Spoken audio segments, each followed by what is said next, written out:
नमस्कार प्रेक्षकांनो, कमळी मालिकेच्या येणाऱ्या जबरदस्त भागामध्ये आपल्याला खूपच इंटरेस्टिंग तेवढाच धमाकेदार ट्विस्ट आता पाहायला मिळतोय. खरं तर इकडे कमळी मात्र आता तिच्या आईला म्हणजेच सरूला विचारत असते की तुम्हाला काही आठवतंय का हो तुमच्या गावाबद्दल वगैरे. तेव्हा ती सरू मात्र तावात म्हणते, हो सिद्धटेक नावाचं माझं गाव आहे ना, मी सिद्धटेकची आहे. आणि दुसरीकडे आजी मात्र आजोबांना काहीतरी सांगायचा प्रयत्न करतच असते. तेवढ्यात रागिनी मात्र प्रेक्षकांना चोरून ऐकते आणि रागिनी तिच्या आईला जाऊन सांगते की काही झालं तरी ती म्हातारी काहीतरी म्हाताऱ्याला बोलत होती. प्रॉपर्टी संदर्भातच तिचं काहीतरी बोलणं चालू होतं. आणि इकडे अन्नपूर्णा आजी बरोबर आजोबांना सांगत असतात की काहीही झालं तरी आत्ताच आपल्याला या गोष्टी समोर आणता येणार नाहीयेत. वेळ आली की ही गोष्ट सगळ्यांच्या समोर येणारच आहे. आणि नेमकं रागिनी ते भिंतीच्या आडून ऐकते आणि जाऊन सांगते की म्हातारीने प्रॉपर्टीच्या संदर्भातच काहीतरी आता बाबांशी बोलत होती. आणि दुसरीकडे कामिनीला तिने जेव्हा सांगितलं, कामिनी म्हणते हिनं काय करून ठेवलंय आता. रागिनी म्हणते, अगं तेच तर मला कळालेलं नाहीये ना आई, आता त्याचा शोध फक्त तुला घ्यायचा आहे. दुसरीकडे प्रेक्षकांनो सरपोतदार आता म्हणत असतात की ॲडमिशन्स फुल झालेले आहे, अनिका तू इथून फुटू शकतेस. तेव्हा मात्र अनिका चिडते आणि सरळ बोलायला लागते की का त्या कमळी टमळीला त्या गावछापला तुम्ही कसं काय ॲडमिशन दिलं मग. आणि सर मी तर हे ऐकले की तुम्ही तिला ॲडमिशन मिळावी म्हणून तुमची स्पेशल कार तिला पाठवताय. What the hell are you doing. आता मात्र कमळीच्या नावाने अनिका त्या सरपोतदारवर एवढी चिडलेली असते प्रेक्षकांनो, त्या सरपोतदारला तर नवलच वाटतं की कमळीच्या विरोधात वाईट बोलणारी एक तरी व्यक्ती आता मला सापडली आहे. आणि त्याला तेच वाटतं की आता मात्र ही कमळी झोलछाप आहे, काही झालं तरी या कमळीचा मात्र आता गेम करायचा. सरपोतदार आणि प्रेक्षकांनो अनिका मिळून आता नेमका काय डाव करणार आहेत, इकडे मात्र रागिनी कामिनी काय गोंधळ घालणार आहेत, हे सगळं प्रेक्षकांनो आपल्याला आजच्या भागातच पाहायला मिळणार आहे. आजचा भाग खूपच इंटरेस्टिंग दाखवला आहे, शेवटपर्यंत नक्की बघा. चॅनलवरती नवीन असाल तर चॅनलला सबस्क्राईब करा, व्हिडिओला लाईक करा. इकडे आपण पाहतोय कमळी चक्क आलेली असते, ते सुद्धा सरपोतदारांच्या ऑफिससमोर. आता मात्र सरपोतदार त्यांच्याकडे ती जेव्हा येते त्यांना आता स्पष्ट आठवतं की त्या चिठ्ठीमध्ये काय लिहिलं होतं. सगळ्यांच्या भूतकाळाबद्दल जे काही प्रश्न आहेत त्या सगळ्यांची उत्तरं तुम्हाला आता आमच्या क्लासमध्ये मिळतील. कमळी आता विचार करते, असं यांना माझ्या भूतकाळाबद्दल कुठल्या गोष्टीची माहिती असेल, ते मला कुठल्या प्रश्नांची उत्तरं देणार आहेत. आणि ती विचार करते, रिसेप्शनवर जाऊन आता चौकशी करत असते. चिठ्ठी मला पाठवली होती, मला इथे 6 वाजता भेटायला बोलवलं आहे, आता मात्र काय इथे कोणी बोलावलं मला. तेव्हा कमळीला बसवलं जातं आणि ती मात्र तिकडे वाट पाहत असते त्या सरपोतदारची. तेवढ्यात प्रेक्षकांनो कमळी मोहिते सर आलेले आहेत आणि सरांनी तुम्हाला ताबडतोब केबिनमध्ये बोलावले. तेव्हा मात्र प्रेक्षकांनो इकडे कमळी जाते आणि कमळी पाहते तर काय, सरळ आता विजेता क्लासचे ओनर सरपोतदार तिकडे बसलेले असतात. कमळीसमोर ते आल्यावर कमळीला मात्र धक्काच बसतो. सर तुम्ही ही चिठ्ठी मला पाठवली आहे. आता मात्र हो मी चिठ्ठी पाठवली आहे. अहो या चिठ्ठीमध्ये काय लिहिलं आहे की माझ्या भूतकाळात झालेल्या गोष्टी सगळ्या घडामोडी तुम्हाला माहिती आहेत. तुम्ही सगळ्या प्रश्नांची उत्तरं देणार आहात का सर. नेमकं काय माहिती आहे तुम्हाला, तुम्ही माझ्या भूतकाळात घडलेल्या कुठल्या गोष्टींच्या प्रश्नाची उत्तरं देणार आहात. एका मागून एक कमळी मात्र सरपोतदारला प्रश्न विचारत असते. कमळी मात्र म्हणते, सर अहो असं काय करताय तुम्ही, इथे माझ्या भूतकाळातल्या सगळ्या प्रश्नांची उत्तरं मिळावी म्हणूनच मी इथे आली आहे ना. हे बघा आमचा माणूस इथे तुमच्याकडे एक चिठ्ठी देऊन गेला, त्यानंतर आता काय सांगितलं की या चिठ्ठीमध्ये जे लिहिलं आहे ते वाचा. मग ती चिठ्ठी मी वाचली, आमच्या गाडीमध्ये सरळ येऊन बसले आणि तुम्ही इथपर्यंत आलात. आता मात्र प्रेक्षकांनो इथे तुम्ही स्वतः आला आहात, स्पष्ट आता तो सरपोतदार म्हणतो.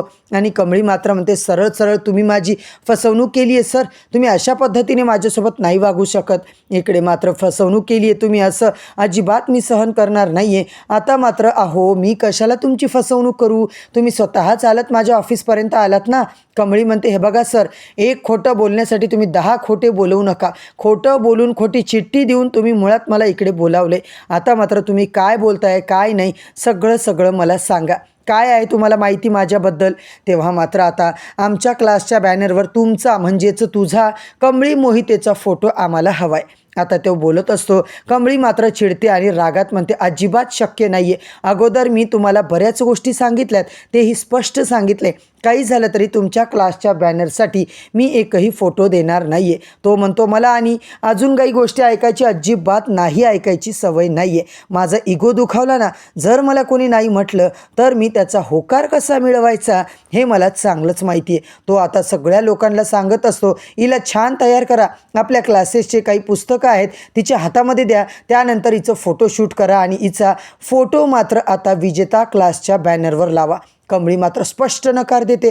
किती वेळा तुम्हाला सांगितलं मी, मला नाही करायचे. इकडे दुसरीकडे प्रेक्षकांनो निंगी सरूला घेऊन घरी आलेली असते. सरूला घेऊन आल्यानंतर ती म्हणते, काय गं, मला एक गोष्ट सांग, ती तुझी मैत्रीण कुठं राहिली? ती आली नाही आज? कुठेतरी काम असेल काकी तिला, म्हणून ती तिकडं गेली आहे. तुम्ही अजिबात काळजी करू नका, ती येईल बरं का. हे सगळं बोलल्यावर निंगी आता पाहते कमळी आता उशीर झालाय, आली नाही आहे. असं कधीच होत नाही. ऋषी सरांना कॉल करून सगळं सांगू का? ऋषी सरांना या गोष्टी सांगितल्या तर त्यांना समजल, नक्की काहीतरी करतील ऋषी सर. निंगी बिचारी घाबरली आहे, कमळी अजून का आली नाही. इकडे मात्र आता प्रेक्षकांनो सगळं सरपोतदारला कमळी भांडत असते. किती वेळा सांगितलं मला नाही जमणार, नाही जमणार. परत परत तुम्ही क्लासच्या बॅनरच्या फोटोसाठी मला मात्र आता जबरदस्ती करू शकत नाही आहे. मी फुकट कुठलंच काम करून घेत नाही गं कमळे. तू आमच्या बॅनरवर फोटो दे, तुला पाहिजे तेवढे पैसे मी देतो, पाहिजे ती किंमत द्यायला मी तयार आहे. तेव्हा मात्र तुम्ही मला इथे फसवून आणले. त्याचबरोबर मला कोणताही क्लास लावण्यामध्ये, तुमच्या बॅनरवर फोटो लावण्यामध्ये काडीचाही इंटरेस्ट नाही आहे. मी तुम्हाला स्पष्ट सांगते सर, मला आता तुम्ही इकडं उल्लू बनवून जे आणलं आहे ना, ते मात्र तुम्ही आता चूक केलेलं आहे. तुम्ही माझी फसवणूक केलेली आहे. तेव्हा आता तो सरळ सरपोतदार म्हणतो, हे बघ, तू स्वतः इथपर्यंत चालत आली, याच्यात काय आली फसवणूक? कमळी म्हणते, अहो खोटी चिठ्ठी पाठवली ना तुम्ही. खोटी चिठ्ठी देऊनच तुम्ही माझ्या भूतकाळाबद्दल सगळ्या प्रश्नांची उत्तरं मिळतील अशा पद्धतीने खोटं बोलून इकडे मला बोलवून घेतले. मी अजिबात आता हे खपवून घेणार नाही आहे. मी तुमच्या बॅनरसाठी फोटो काढणार नाही आहे. बस हे माझं लास्ट उत्तर आहे. त्या कडक शब्दात ती त्याला बोलते, पण सरपोतदारचा इगो मात्र दुखावतो. मी तुला आधीच सांगितलं होतं, मला नाही ऐकायची सवय नाही आहे. तू आता ज्या ब्रँचमध्ये बसलीस ना, आमची एक नावाची ब्रँच आहे, मोठं नाव आहे, महाराष्ट्रभर आमच्या ब्रँचेस आहेत. तुझ्या एकट्या कमळीचा फोटोमुळं आम्हाला इतका फरकही नाही पडणार आहे, पण माझा इगो मात्र दुखावला आहे. मी तुला आता सगळ्या गोष्टी सांगायला लागतोय. काही जरी झालं तरी तू लक्षात ठेव, तुला आमच्या ब्रँडसाठी बॅनरवर फोटो द्यावंच लागणार आहे. कमळी म्हणते, मुळीच नाही. खोटे धंदे करायला मला माझ्या मायबापानं शिकवलेलं नाही आहे. तेव्हा मात्र 1 लाख, 2 लाख, 50 लाखापर्यंत प्रेक्षकांनो तो आता सरळ तिची किंमतच लावतो.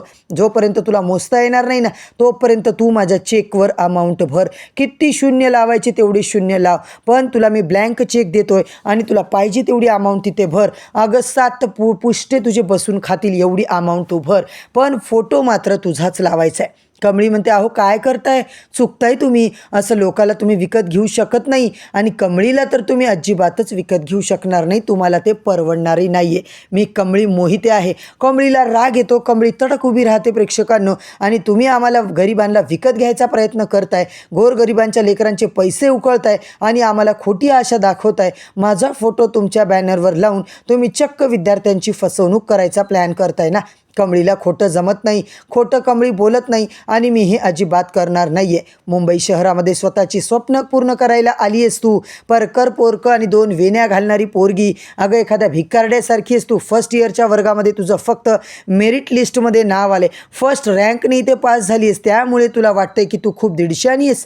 अगं गावछाप आहेस तू, गावखेड्यातून आली आहेस. मुंबई शहरामध्ये स्वप्न पूर्ण करायला येतात लोक गावातून. स्वतःचा आरशात थोबाड तरी बघितलेस का, कशी दिसतेस, तुझी भाषा, तुझं राहणीमान, तुझी पद्धत. अगं एक तुझा फोटो आमच्या बॅनरवर नाही लागला तर माझे क्लासेस काय बंद थोडी पडणार आहेत. प्रेक्षकांनो नको नको ते सरपोतदार मात्र कमळीला बोलत असतो. कमळी मात्र चिडते. माझं गाव छत्रपती शिवाजी महाराजांची शिकवण, मी या कोल्हापूरची आहे. मी या मुंबई शहरामध्ये आले अन्यायाच्या विरुद्ध लढायला. मी कोल्हापुराच्या सिद्धटेकमधून आले, पण माझ्या बानं, माझ्या आईनं मला हे संस्कार दिलेले आहेत, ते मात्र मी पूर्ण करणार आहे. या शहरामध्ये मला खोटं बोलायला नाही तर मला आता जगायला शिकवलं आहे. आमच्या क्लासमध्ये शिकणाऱ्या मुलामुलींचं सगळं चांगलं होणार आहे. इकडे मात्र सरपोतदार चिडतो. अगं काय अक्कल आहे का तुला? काय बोलतेस काय नाही? कमळी मोहिते, तुला माहिती आहे का 5, 10, 50 लाख रुपये किती असतात, किती शून्य आहे तुला माहिती आहे? तेव्हा कमळी म्हणते, हे बघा कमळी मोहितेच्या नादाला लागू नका, पैशाची खोटी आशा मला दाखवू नका. मोहित्यांच्या नादाला लागाल तर तुम्हाला मात्र खूप जास्त महागात पडेल, लक्षात ठेवा. माझ्याशी गाठ आहे तुमची. कमळी मात्र कडक शब्दात बोलते. दुसरीकडे मात्र प्रेक्षकांनो रागिनी, या रागिनीचं खादाडपणा काही संपत नाही आहे. वेफर्स खात बसते.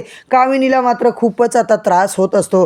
कामिनी म्हणत असते, मला समजत नाही आहे, म्हातारं एकदा न दोनदा जागेवरून पडलं, बोलण्याचा प्रयत्न केला पण मरत नाही आहे. याचं काय चाललं आहे ना, याच्या काय लक्षात येतं आहे मला तर काही कळत नाही आहे. मंदिरात असं काय घडलं की हे म्हातारं जागेवरून उठायलाच लागलं, इतकी हालचाल करायला लागलं, बोलायलासुद्धा प्रयत्न करत आहे. कुठेतरी काहीतरी गडबड आहे. रागिनी काय ना मला काही कळत नाही आहे. रागिनी म्हणते, आई चुप बस ग, मला आता डोकं खाऊ नको बरंच, मला चिप्स खाऊ दे, वेफर्स खाऊ दे आता.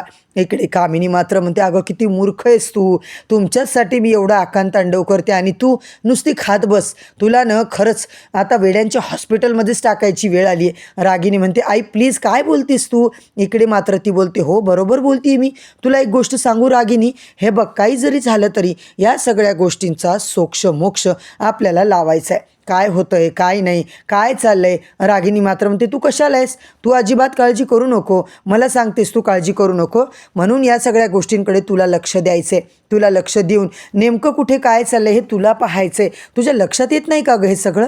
रागिनी म्हणते, आई तुला तेच तर सांगायचा प्रयत्न करते ना मी, तू या सगळ्या गोष्टींचा इतका का विचार करतेस? कामिनी म्हणते, अगं बाई तू फक्त खायच्या कामाची आहेस. एवढ्या दिवसांची मेहनत, एवढं सगळं केलेलं कष्ट वाया जाणार आहे तुझ्या या अशा वागण्यामुळे. माझं हे आता तुझ्या लक्षात येत नाही आहे का गं हे सगळं मेहनत माझी?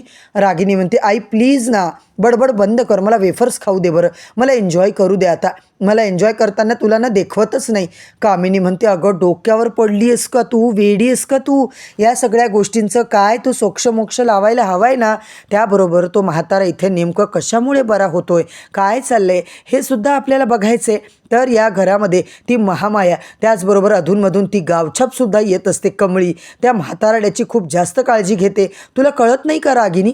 रागिनी म्हणते, आई हो तू सगळं बरोबर बोलतेस. त्या कमळीला तर म्हाताऱ्याचा जास्तच पुळका आहे, पण काही करून आपल्याला सगळ्या गोष्टी शोधाव्या लागतील. अगं तेच तर मी म्हणते ना, सगळं शोधावं लागेल. पण तुला एक गोष्ट लक्षात येते का? कामिनी मात्र आता चिडते आणि म्हाताऱ्याच्या नीट होण्यामागे कोण आहे, पण कोण असेल तर ती कमळी त्यांची नात आहे. ही गोष्ट त्याला माहीत नाही आहे, कारण मी गौरीला मारले हे सुद्धा त्याला माहीत नाही आहे. पण असं काय आहे की ज्यामुळे म्हातारा इतकी तडफड करून स्वतःच्या पायावर उभे राहायला बघतोय, नीट व्हायला बघतोय, सगळ्या गोष्टी बोलायचा प्रयत्न करतोय? इकडे मात्र प्रेक्षकांनो आता कामिनी रागिनी जाम टेन्शनमध्ये असतात आणि कमळीचं मात्र सडेतोड पद्धतीने सरपोतदारसोबत भांडण चालू असतं. तिच्या हातामध्ये त्याने चक्क निनावी ब्लँक चेक ठेवलेला असतो आणि पेन दिलेली असते. कमळी त्याच्यासमोर जात म्हणते, 50 लाख, 10 लाख, 5 लाख किती भरायचे तेवढे भर. पण कमळी म्हणते, नाही सर मला अजिबात हे काही नको आहे, हे आता तुमच्या जवळच ठेवा. तुम्हाला मी एक गोष्ट सांगू का? शिवाजी महाराजांची शिकवण घेऊन चालणारी मी मुलगी आहे. या असल्या फालतू क्लासेसची मला गरज नाही आहे. मी इथे काही झालं तरी लोकांची फसवणूक करून तुम्हाला काहीही करू देणार नाही आहे. सरपोतदार मात्र चिडतो, माझ्या तोडीस तोड उत्तर द्यायला तू निघाली आहेस का? मला तोड देणारी कोणतरी भेटली आहे आणि हा खेळ खेळायला, हा डाव आता जिंकायला ना मला मजा येणार आहे. तेव्हा मात्र कमळी म्हणते, ठीक आहे आता नाही तुमचं दुकान बंद केलं ना तर कमळी मोहिते नाव लावणार नाही आहे मी. आता मात्र मी पुन्हा सांगू नका की तुम्ही मला सांगितलं नाही म्हणून. तुम्ही जर माझा बॅनरवर फोटो लावला तर तुमचं दुकान बंदच झालं म्हणून समजा सर. तुमचे आता हे क्लासेस जे आहेत ना सगळे ठप्प होतील, या कमळी मोहितेचा तुम्हाला शब्द आहे. आता मात्र कमळीने चक्क त्याला ओपन चॅलेंज देऊन प्रेक्षकांनो ती निघून गेलेली असते आणि गेल्यावर सरपोतदार मात्र आता त्याच्या मनामध्ये कमळीविषयी राग आलेला असतो, त्याच्या डोळ्यात आग असते आणि आता सगळ्या गोष्टींचा कसा सामना होणार आहे हे सगळं पाहण्यासाठी प्रेक्षकांनो कमळी मालिकेचे सगळेच अपडेट जाणून घ्यायचे असतील तर चॅनलला सर्वप्रथम सबस्क्राईब करा, व्हिडिओला लाईक करा. उद्या परत भेटूया नवीन भागाच्या नवीन रिव्ह्यूसोबत. तोपर्यंत धन्यवाद.